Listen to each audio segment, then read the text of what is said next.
Kas yra kognityvinė metafora ir kuo jis skiriasi nuo tradicinės? Metaforas paprastai suprantame kaip žodžio reikšmės perkelimą, kalbos puošmeną, kalbinį žaismą.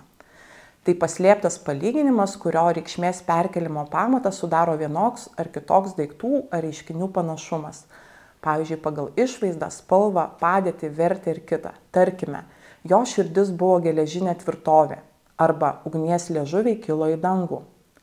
Kognityvinėje kalbotyroje metaforos supratimas skiriasi nuo tradicinio požiūrio. Kognityvinės metaforos teorijos pradžia siejama su Leikofo ir Johnsono knyga Metaforos, kuriomis gyvename, taip pat Leikofo knyga Moteris, ugnis ir pavojingi daiktai.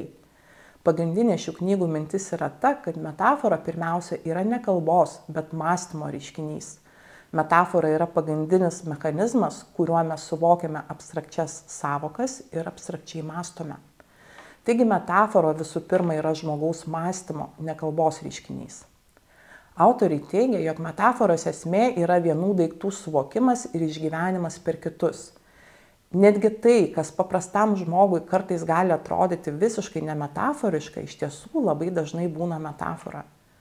Tai, ką mes girdime kalboje ir suvokiame kaip metafora, iš tiesų yra tik konceptualiosios metaforos paviršinė išraiška, kurią Leikofas vadina metaforiniu pasakymu. Kitais žodžiais tariant, pasižvelgia į tokias portalų straipsniuose aptinkamas paviršinės metaforos kaip Lietuvai reikalingas socialdemokratinis kelias, Lietuva prie šitos valdžios prarado savo aiškę kryptį, jis valdys valstybę, bet valdys nuo užpakalinės sėdynės, aiškiai matome, kad Lietuvos žmonės politiką suvokia kaip kelionę.